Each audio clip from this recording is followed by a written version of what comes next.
सर्वगुण संपन्न बहू, घर की मुर्गी दाल बराबर। ये कहावत तो आपने सुनी ही होगी।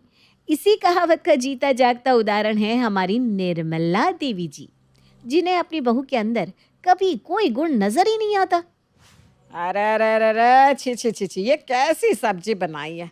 ना तो इसमें ठीक से नमक का कोई स्वाद आ रहा है, ना ही मिर्च का। तुझे पता है आज खाने पर मेरी जीजी अपनी बहू के साथ आ रही है, उसके बाद भी तूने सबके लिए ऐसा खाना बना डाला। लेकिन माँ जी, अभी तो मैंने सब्जी चख कर देखी, बिल्कुल ठीक तो बनी है। मुझे तो इसमें कोई कमी नजर नहीं आ रही। अरे चुप कर। अरे कहाँ है निर्मला?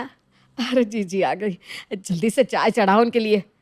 निर्मला हॉल में जाती है, तभी सावित्री देवी की बहू स्वीटी सर पर पल्लू रखे हुए निर्मला के पैर छूती है। प्रणाम मौसी जी। अरे प्रणाम बेटा प्रणाम, जीती रहो। कितने अच्छे संस्कार है तुम्हारे। आज के ज़माने में भी सर पर पल्लू, बड़ों के पैर छूने के संस्कार है तुम्हारे अंदर। और एक हमारी बहू को देख लो, ना कभी सर पर पल्लू रखती है और पैर छूना तो दूर, कभी सुबह उठकर बड़ों को प्रणाम तक नहीं करती। नहीं मौसी जी, मुझे तो मेरी माँ ने हमेशा से ही ऐसे संस्कार दिए हैं। बड़ों की चरण स्पर्श किए बिना तो मेरी सुबह ही नहीं हो सकती। बड़ों के चरणों में तो स्वर्ग होता है। मेरे लिए तो मेरे बड़े भगवान से भी पहले आते हैं। अरे वाह वाह वाह वाह बेटा, क्या संस्कार है तुम्हारे। प्रणाम मौसी जी, कैसी हो स्वीटी? प्रणाम बेटा प्रणाम। अरे वाह शालू बेटा, तुम तो बड़ी जल्दी हमारे लिए चाय भी बना कर ले आई। जी मौसी जी, वो अरे इससे तो ज़बरदस्ती कहकर मैंने ये चाय बनवाई है, वरना ये कहाँ किसी के लिए ऐसे चाय बना कर ले आए। क्या तुम भी। दीदी आपने चाय बना दी है तो मैं सबके लिए पकोड़े बना कर ले आती हूँ। मम्मी जी को पकोड़े बहुत पसंद है, और मैंने सुना है मौसी जी आपको भी पकोड़े बहुत पसंद है। अरे वाह बेटा, तुम पहली बार मेरे घर में आई हो और तुम्हें मेरी पसंद नापसंद का कितना ख्याल है। अरे कैसे देखो, इतने साल हो गए इस घर में ब्याह कर आए हुए, आज तक कभी मेरे लिए इस तरह पकोड़े नहीं बनाए इसने। लेकिन माँ जी, अभी पिछले हफ्ते ही तो मैंने आपके लिए पकोड़े। अरे चुप कर तू। जा स्वीटी बहू, तू हमारे लिए पकोड़े बना कर ले आ बेटा। स्वीटी किचन में जाकर उनके लिए पकोड़े बनाकर ले आती है। माँ जी, आपको प्याज के पकोड़े पसंद है ना, इसलिए मैंने आपके लिए प्याज के पकोड़े ज़्यादा बनाए हैं। और मौसी जी, आपको चाट मसाले वाले आलू के पकोड़े पसंद है ना, इसलिए आपके लिए चाट मसाला छिड़क कर आलू के पकोड़े लेकर आई हूँ। अरे बस कर बहू, अब तू मुझे रुलाएगी क्या। आप तो बड़ी किस्मत वाली हो जीजी, जो आपको स्वीटी जैसी सर्वगुण संपन्न बहू मिली। वो तो है निर्मला, मेरी बहू है तो सर्वगुण संपन्न। कूट कूट के संस्कार भरे हैं मेरी स्वीटी के अंदर। सच कहा जीजी, लेकिन पता नहीं मैंने ऐसे कौन से पाप किए थे जो भगवान ने मुझे ऐसी बहू दे दी। लेकिन मम्मी जी, मैं तो आपकी हर बात मानती हूँ। देखो देखो कैसे आपके सामने मुझसे जबान लड़ा रही है। वो सब छोड़, अब हम चलते हैं। घर जाकर स्वीटी को सबके लिए रात का खाना भी तो बनाना है। ठीक है जीजी, ये लो स्वीटी बहू, आज तुम पहली बार अपनी मौसी सास के घर में आई हो, ऊपर से तुमने हमें इतने टेस्टी पकोड़े बनाकर खिलाए जो इसके राज में तो मुझे कभी खाने को नहीं मिले। ये लो बहू, अपना शगुन रखो। मौसी जी, मैं आपकी भावना का सम्मान करती हूँ, लेकिन ये शगुन मेरे लिए बहुत ज़्यादा है। आप अपने आशीर्वाद के रूप में मुझे शगुन के 11 रुपये दे दीजिए, मैं उन्हें हमेशा संभाल कर रखूँगी। अरे बेटा, तेरे इन्हीं संस्कारों ने तो मेरा दिल जीत लिया। काश तू मेरी बहू होती तो मेरी जिंदगी भी सफल हो जाती। स्वीटी जाने से पहले निर्मला के पैर छूती है और अपनी सास के साथ वहाँ से चली जाती है। उनके जाते ही निर्मला अपनी बहू शालू को टेढ़ी नज़रों से देखने लगती है। अरे अब मैंने क्या किया? देखा कैसी सर्वगुण संपन्न बहू है जीजी की, बिना बोले मेरे लिए चाट मसाले वाले आलू के पकोड़े बना कर ले आई। और एक तू है जिसे कुछ बनाने को कहो तो वो चीज़ बनाने से पहले तेरा मुंह बन जाता है। अब ये क्या कह रही हो माँ जी, मैंने कब किया ऐसा? याद कर, उस दिन जब मैंने तुझे बादाम वाली खीर बनाने को बोला था तो कैसे मेरे मुंह पर मना कर दिया था तूने। अरे लेकिन उस दिन आपकी शुगर बहुत ज़्यादा बढ़ी हुई थी, इसलिए मैंने आपको खीर खाने को नहीं दी। बस बस, सब जानती हूँ मैं। निर्मला मुंह बनाकर अपने कमरे में चली जाती है। कुछ दिन बाद प्रणाम मौसी जी, पाए लागू। अरे जीती रे बेटा, खुश रहे। मौसी जी, आज मैंने घर पर दही वड़े और पापड़ी चाट बनाई थी। माँ जी ने बताया कि आपको भी दही वड़े और पापड़ी चाट बहुत पसंद है, इसलिए मैं आपके लिए भी ले आई। वाह बहू, आज कितने दिनों बाद मुझे दही बड़े और पापड़ी चाट के दर्शन हुए हैं। एक तो है जो मेरी पसंद का इतना ख्याल रख रही है, वरना मैं इसे इतनी बार कहती हूँ ये मेरे लिए कभी मेरी पसंद की चीज़ें नहीं बनाती। लेकिन मम्मी जी आप ही तो कहती हैं ऑयली खाने से मुझे एसिडिटी होती है, वरना मैं तो हर संडे आपके लिए दही बड़े और पापड़ी चाट बना लूँ। वो क्या है ना शालू दीदी, मैं जानती हूँ कि ज़्यादा तले खाने से मौसी जी को एसिडिटी होती है। इसीलिए उस दिन पकौड़े बनाते हुए भी मैंने अच्छी तरह से टिश्यू पेपर से उनका सारा एक्स्ट्रा ऑयल निकाल दिया था। और घर पर तो मैंने एयर फ्रायर लाया हुआ है, ताकि सबको बिना ऑयल के अच्छा अच्छा खाना बनाकर खिला सकूं। मैंने ये सब कुछ ना एयर फ्रायर में बनाया है मौसी जी। इस खाने से आपको बिल्कुल भी एसिडिटी नहीं होगी। अच्छा मौसी जी, प्रणाम। अब मैं चलती हूँ, मुझे घर जाकर माँ जी के सर की तेल मालिश भी तो करनी है। हैं? हाँ हाँ बेटा तुम जाओ, ये सब तुमने ना बहुत अच्छा बनाया है, खाकर मज़ा आ गया। जीजी को मेरी याद देना। जी मौसी जी। स्वीटी के जाने के बाद इससे कहते हैं सेहत का ख्याल रखना। तुझसे तो बस हर काम के लिए बहाना बनवा लो। इसमें तेल ज़्यादा है आपको एसिडिटी होती है, इसमें शक्कर ज़्यादा है आपका शुगर बढ़ जाता है। अच्छी तरह पता है मुझे, सब बहाने हैं बहाने। ऐसी कोई बात नहीं है माँ जी, मुझे बस आपकी सेहत की चिंता है। अरे चुप कर, मेरी तो किस्मत ही फूटी है जो तुम मुझे बहू के रूप में मिली। काश सावित्री जीजी की जगह स्वीटी मेरी बहू होती तो मेरा बुढ़ापा कितना अच्छा हो जाता। इसी तरह हर रोज निर्मला देवी अपनी बहू शालू के सामने स्वीटी की तारीफों के पुल बांधती और बार बार स्वीटी जैसी बहू मिलने की बातें करती रहती। एक शाम, माँ जी बाबूजी खाना बन गया है, खाना खा लीजिए। दोनों खाना खाते हैं, तभी खाने का पहला निवाला खाती ही निर्मला उस खाने को थूक देती है। छे छे छे छे, ये सब्जी बनाई है तूने? शादी को इतने साल हो गए लेकिन आज तक ढंग का खाना बनाना नहीं आया तुझे। एक तू है और एक जीजी की बहू है, उसकी शादी हुए अभी 6 महीने भी नहीं हुए, फिर भी इतना टेस्टी खाना बनाती है। उसके हाथ की सब्जी कोई एक बार खा ले तो अपनी उंगलियां चाटता रह जाता है, एकदम मसालेदार चटपटी। और एक तू है जिसने ऐसी सब्जी बनाई है जिसमें मिर्च मसाले का कोई अता पता ही नहीं। ऐसा लग रहा है जैसे पानी में सब्जी उबाल कर दे दी हो। जा जाकर कुछ सीख स्वीटी से, उससे उसके अच्छे संस्कार नहीं तो कम से कम अच्छा खाना बनाना ही सीख ले। अरे भगवान, ये तुम क्या बोले जा रही हो? खाना तो ठीक ही बनाया है बहू ने, और तुम्हें भी पता है कि डॉक्टर ने तुम्हें ज़्यादा मिर्च मसाले वाला खाना खाने से मना किया है, इसीलिए बहू खाने में कम मसाले डालती है। आप ना इसकी तरफदारी मत किया करो जी, आपकी वजह से ये इतनी ज़्यादा सर पर चढ़ गई है। नहीं खाना मुझे इसके हाथ का खाना। जा ले जा इसे यहाँ से। मैं तो आज जीजी के घर जाकर स्वीटी बहू के हाथ का खाना ही खाऊंगी। निर्मला मुंह चढ़ाकर अपनी जीजी के घर जाती है, लेकिन घर में घुसते ही उसे चिल्लाने की तेज तेज आवाज सुनाई देती है। अरे जीजी के घर में तो सब बड़े शांत रहते हैं, तो आज घर में इतनी चिल्लम चिल्ली कौन कर रहा है? देखो तो। तुम दोनों बुड्ढी बुढ़ियों ने पागल करके रख दिया है मुझे। जब से घर में आई हूँ मुफ्त की रोटियां हजम किए जा रहे हो। अब एक और दिन भी अपने साथ इस घर में रहने नहीं दूंगी मैं तुम्हें। लेकिन स्वीटी, तुमने तो कहा था तुम हमेशा मम्मी पापा की सेवा करोगी। मुझे जितनी सेवा करनी थी मैं कर चुकी। और अगर तुम्हें अपने माँ बाप पर ज्यादा प्यार आ रहा है ना, तो तुम्हें भी इन दोनों के साथ घर से बाहर फेंक देती हूँ। फेंक दो। नहीं नहीं नहीं नहीं, तो जाओ यहाँ से।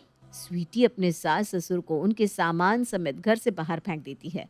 स्वीटी का असली रूप देखकर आज निर्मला जी की तो होश ही उड़ जाते हैं। वो अपनी जीजी और जीजाजी को अपने घर ले आती है। अरे मौसी जी आप यहाँ? मम्मी जी आप तो वहाँ पर स्वीटी के हाथ का खाना खाने गई थी, इतनी जल्दी आ भी गई, वो भी मौसा जी और मौसी जी के साथ।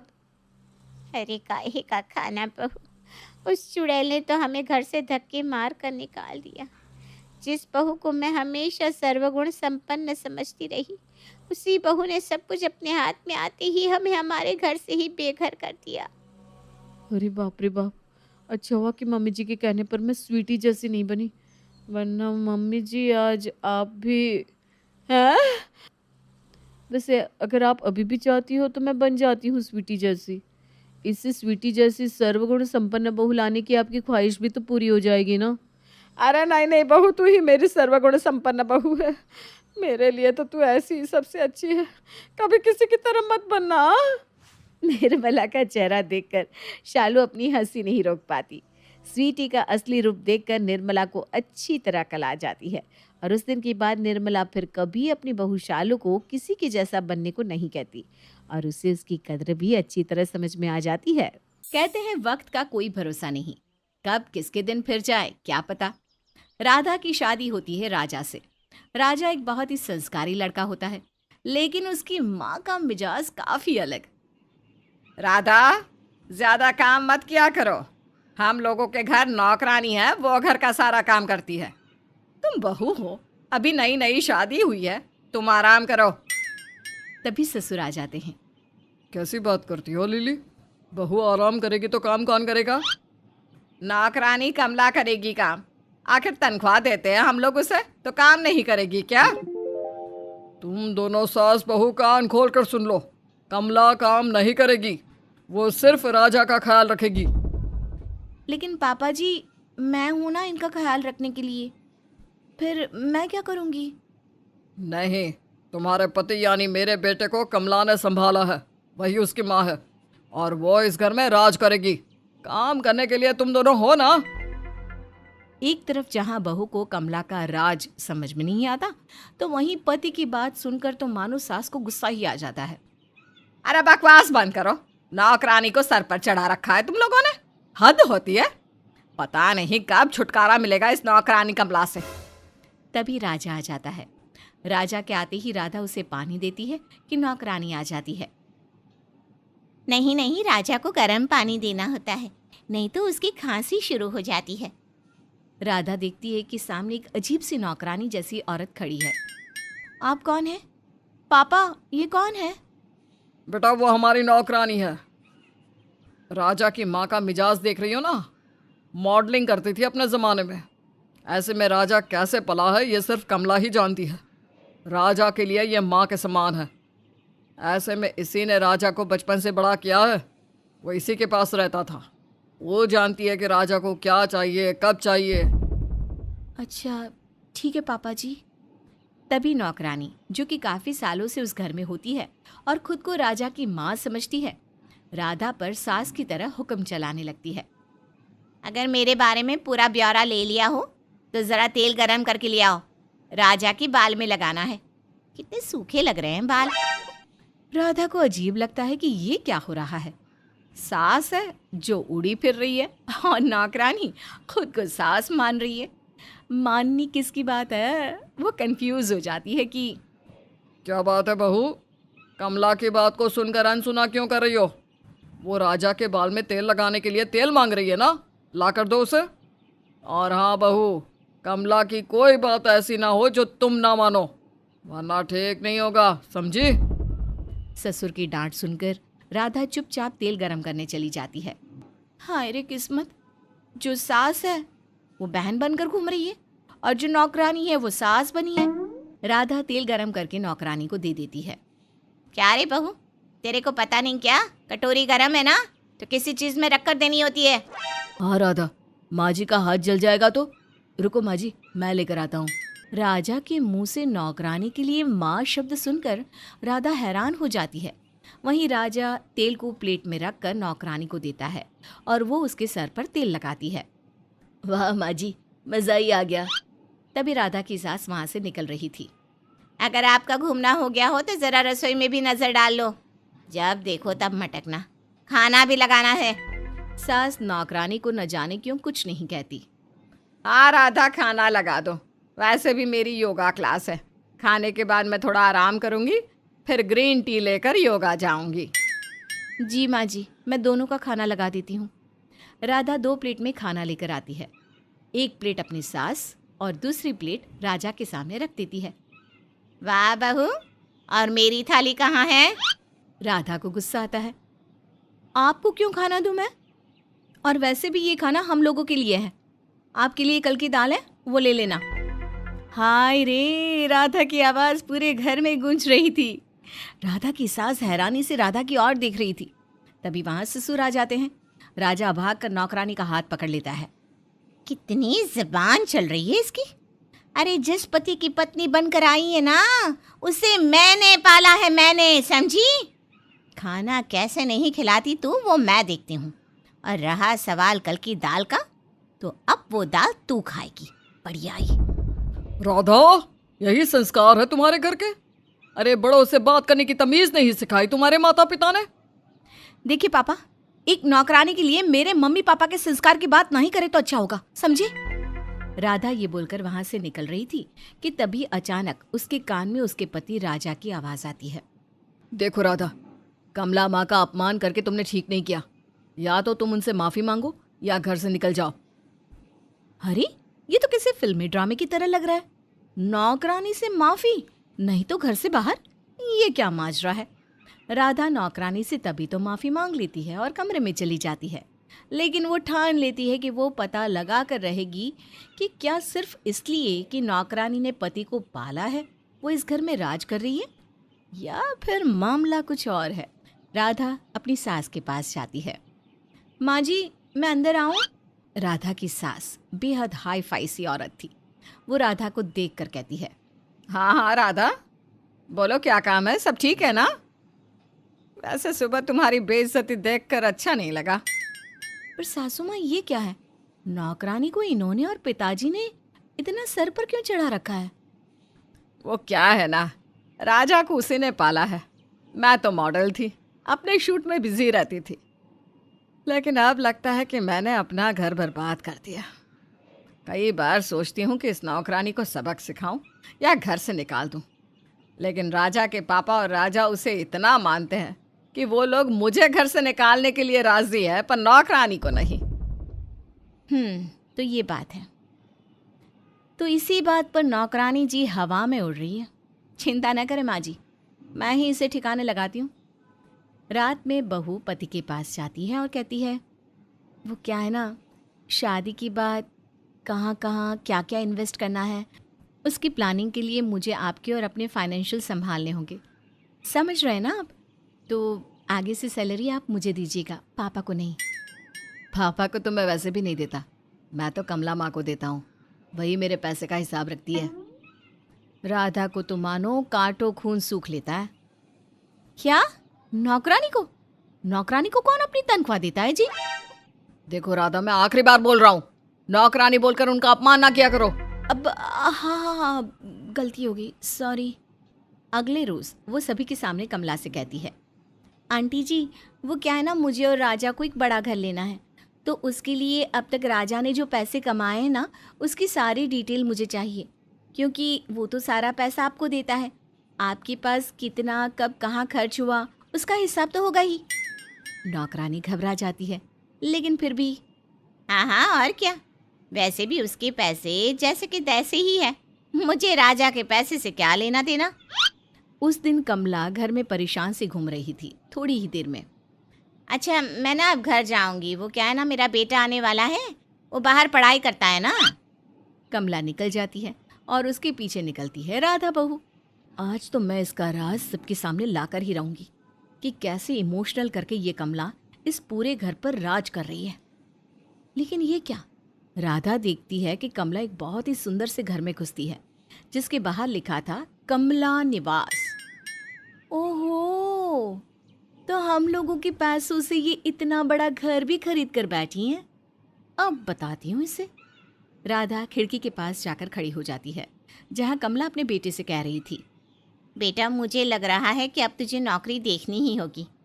इस घर में मेरा खेल खत्म होने वाला है। राजा की बीवी एक नंबर की चालू आई है।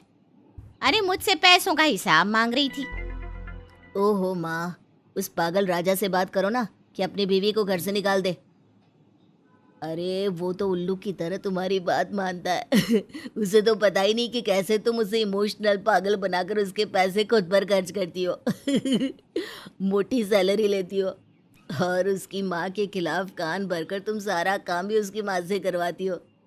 कल जाकर राजा से बोल देना, तेरी बीवी का चाल चलन ठीक नहीं बेटा, इस घर से निकाल दे। ठीक बोल रहा है बेटा, ऐसा ही करती हूँ। अगले रोज कमला जैसे ही राजा को कहती है, बेटा तेरी बीवी ना अच्छी नहीं है, उसके चाल चलन में खराबी है। लेकिन ये क्या, राजा तो ये सुनकर भड़क जाता है। आंटी, मेरी बीवी बिल्कुल अच्छी है, गंदी और गलत तो आप हैं। मैं अभी पुलिस को बुलाता हूँ। इससे पहले मेरे सारे पैसे वापस करो। और हाँ, अब तुम्हारी सच्चाई सब हमारे सामने आ चुकी है। ये बोलकर राजा नौकरानी को मोबाइल दिखाता है, जिसमें राधा ने सब कुछ रिकॉर्ड कर लिया था। और अब जितनी जल्दी हो इस घर से 9 तो 11 हो जाओ। घर का सामान भी चुराती थी तुम, गलती मेरी ही थी। बेटे के प्यार में सब भूल गया। मेरी बीवी ही इस घर की असली लक्ष्मी है। सास राधा को देखकर खुश होती है और नौकरानी का सारा घमंड उतर चुका था। वो वहां से चली जाती है।